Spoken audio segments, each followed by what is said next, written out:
Welcome to yet another exciting episode of the Love Lounge Special, the Royal Hibiscus Hotel, the movie.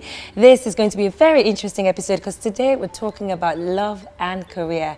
Can both exist in tandem, or do you have to give up one for the other? My name is Toke Makinwa. We're going to go on a quick break. When we come back, you get to meet our guests.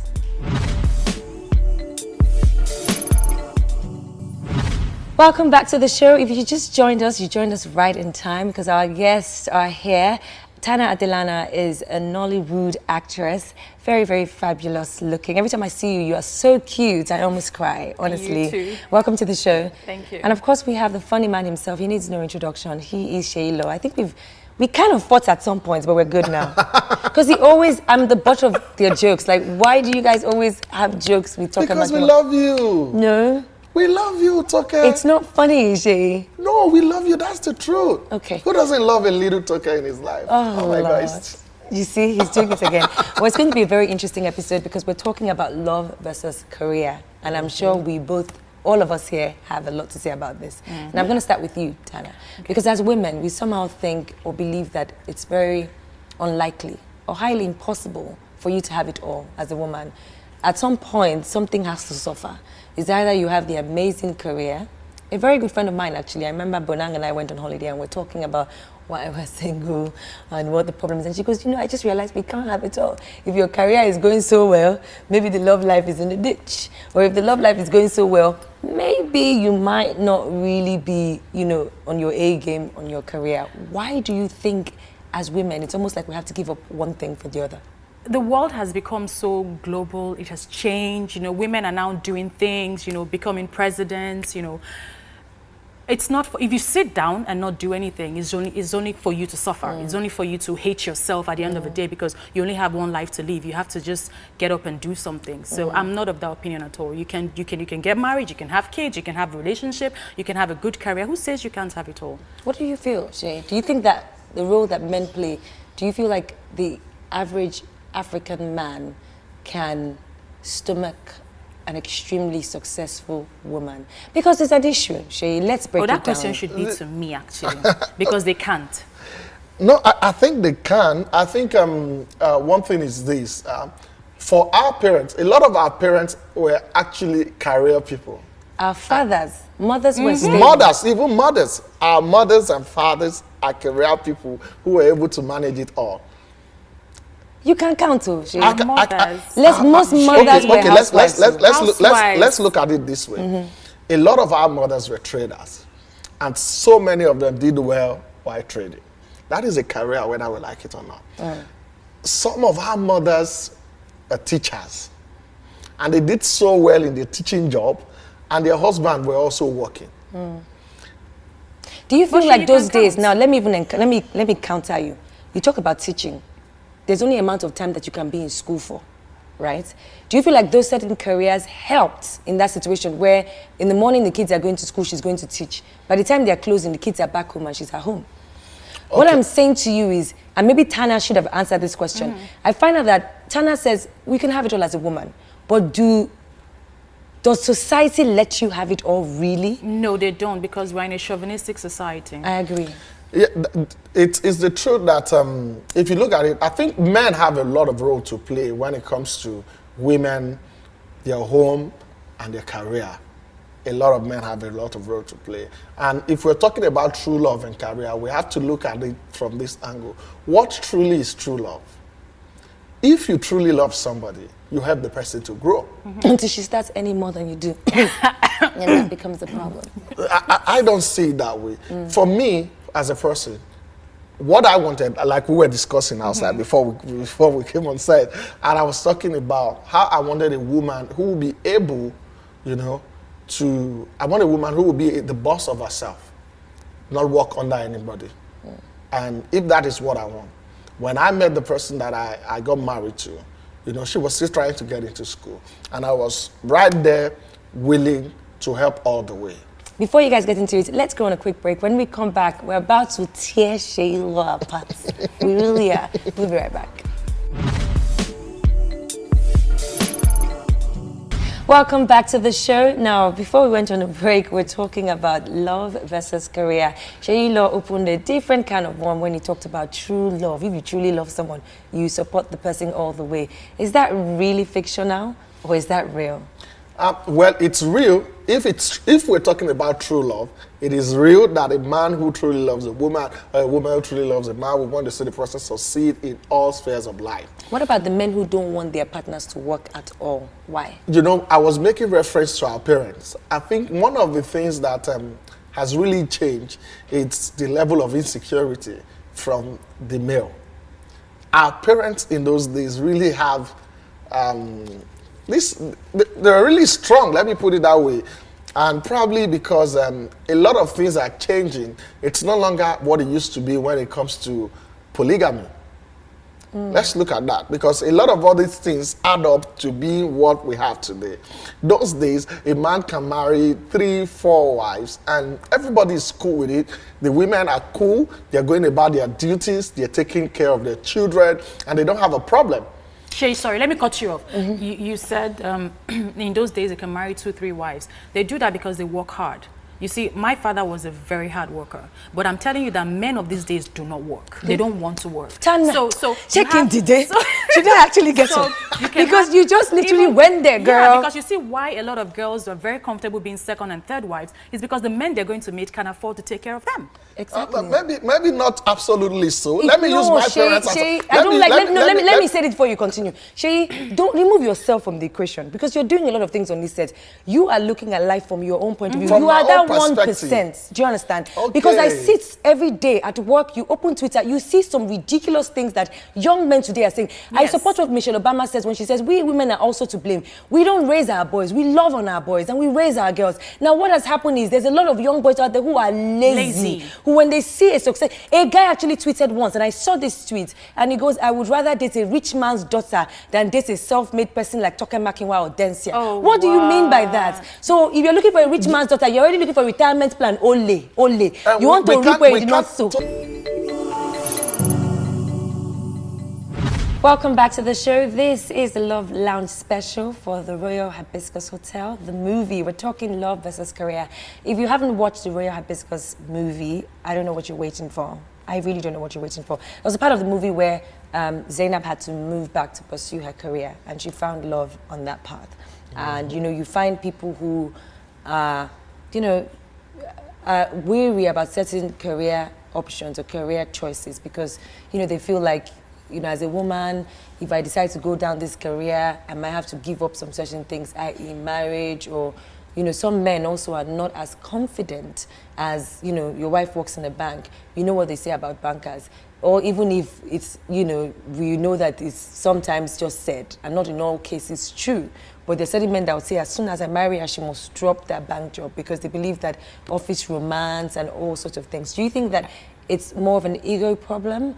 Or do you think that, you know, they are actually right to, if you can provide for your wife, you have a right to tell her not to work? Because what I find irritating is you leaving these options, but there's no solution. No solution, yeah. Even if you can provide for your wife, you should let her work. I mean, some women are career driven, you know, like 9 to 5, and some people are, you know, traders, entrepreneurs, you know. I feel like if you subdue that woman's strength, it's just a recipe for disaster, because when she actually explodes, you can't handle it. You know, it's going to happen eventually. So whether or not you can provide for her, you should let her do something. 9 to 5 for whatever. And then you're talking about in the office and romance in the office. Not all women are stupid to not know that certain things don't work out. Yeah, but some men believe that you spend too much time with your male colleagues. So, you know, it's who you spend. Let's be real, it's an ego thing. There's certain guys who say, yes, my wife can never have a 9 to 5 because, you know, you're spending a lot of time in the day in that office, and there are other guys who are there, and, you know, office romance can begin to happen. Even if you're not in the office, you're going to work with people at some point. You're going to spend time with people. You are here, you're working with people. You have your sound engineers, you have your camera guys. You see them every day. So what's different? I mean, you see people everywhere you go. We can't take away the fact that it's ego, it's insecurity also. And the truth is, for some of us, Let me use myself. I'll keep using myself. Oh, Seyi, stop using yourself. He's like the 1%. Yes. I keep using and myself. And because your wall is so... Have you read that poem, Mending the Wall, like Building the Nation? You built your wall so high. Now you think that you can't see what's going on outside because things are happening out there.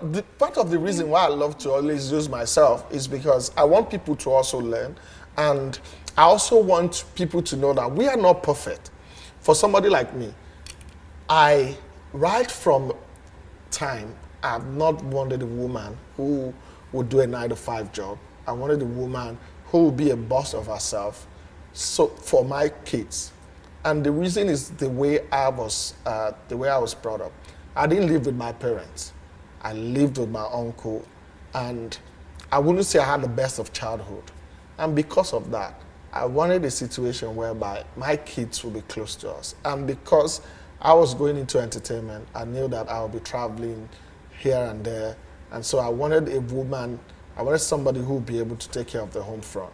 Okay, I said, okay, I was going to get, that was the plan. Okay, if I get some big place where my wife will have an office, even in the office, there can be a bed. When the kids close from school, they come and meet mommy, and then they can sleep on the couch. That was exactly, so that's you being controlling. No. Right? That was what I wanted. And good enough for me, I met a woman who wanted that kind of life, who wanted a situation. She loved trading. She loves business. She wants to buy hair and sell to people. Oh, great. She wants to go out, get clothes. So does that mean that, let me just stop there, does that mean that you'd never get married, you would never have gotten married to like a working actress? No, be honest. Would you, like if you had to, I know this is what you wanted, but if that didn't come, if you fell in love with someone who had this amazing career, she's a producer, TV presenter, and an actress, would you marry her? I wouldn't be able to. Yes or no? Did you have a checklist? Do you know why? Do you know why? Because what makes up to the point of marriage, the qualities you want, the things that you want to pick, your do's and don'ts, your dots, your I's and all those stuff, I had to check everything and make sure that I got them right. So basically, not many words. If you were dating me, I'd have to give up my career to marry you. No. If I had met you, you'd have met some certain qualities that I wanted in a woman. This English is too much. You already said you wanted a woman who was going to be at home. Even if you opened a building for her, she'd have bed. So clearly, if you met me, you would not have married me because I would have what she's going to give my career up to be with you. Do you know what? Not everything I wanted in a woman, I had in my wife. Okay. But we've been able to live past them. You know why? Because we learn and we unlearn.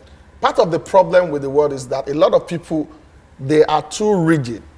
Once they've learned, unlearning is a problem. And for me, it's easy for me to learn and unlearn. Do you know why? Because I have lived a life where I've had to be very forgiving. Sorry, let me take you back again. Now, if for some reason, because some people don't actually discover themselves until they're actually older. So if for some reason your wife comes out now and says, oh, do you know what? I don't want to do buying and selling anymore. I think I want to join you. I think I've got, I see that I can be a comedian or, an actress now. My wife is quite funny. I probably would ask, she has my support. Okay. No, not comedy. We have to look for something that's not in his Do you know what? As much as I said I wanted a woman that would be, at one point I was the one suggesting to my wife, do you want to go? I said that you love watching all these programs, like your program and all the programs, and she loved broadcasting. I said, do you want to go back to school and take a course? But again, it's the 1%. Because the reason why I was asking you this is, there's the saying that men are afraid of successful and driven women. And some people feel like it's an old wives' tale. But I will personally tell you, if we're talking about personal experiences, that I find that rather true. Even from the beginning, they might not show you that they are weary, but they're okay when everybody loves you when they can see that you're doing okay, but not better than them. The moment when we have cases where the woman begins to earn more, the man stops paying for things in the house. The man believes that she has. From the man that will be dropping everything for the house, now you can pay school fees. After all, you're the board of directors of this. And then when he talks to you, you reply because he says something. And even if you don't reply, you say you roll your eyes. Is it because you are? Is it because? So that's why I'm asking you. Do you think that men weary or let me just? Why are you asking? Just say do what we intimidate? Do successful women intimidate men? They intimidate some men, not all men. Do they? A high percentage of men, like. Like 90% of men are afraid of successful women. Why Thank is you. that, though? How did that feel answering that question? You didn't die, right? No, I didn't die. That's it. See, I will not shy away from the truth. I will tell you the truth as it is. I have friends who talk about these things, whether you like it or not. Men will talk about it. My wife, he will do it. We have it. And from me, I try to educate them. I'm lucky that I have my wife, but I tell you the truth. No matter who I've gotten married to, because I had always wanted to love a woman, and I've been able to do a little bit of study and try to see how best I can make my woman better. All right, thank you so much, guys. We're fast running out of time. Thank you, Seyi. Seyi was the 1%. It was really Yes, nice to have a 1%. guy speak, and I hope that a lot of young guys out there would watch this and have a rethink. Now, if you're on the brink of making that choice, career versus love, if you want to give up what you love for the person you love, you may want to have a rethink. Some people have done it, it's worked out perfectly fine for them. Some others have, and maybe they're not as perfect as they thought it would be. Thank you to all our sponsors. We'd like to say thank you to the Royal Hibiscus Hotel. Thank you to Fidelity Bank. Thank you to Johnny Walker, Baileys, and Ciroc. My name is Toke Makinwa. Chat with you on the next episode of Love Love Special.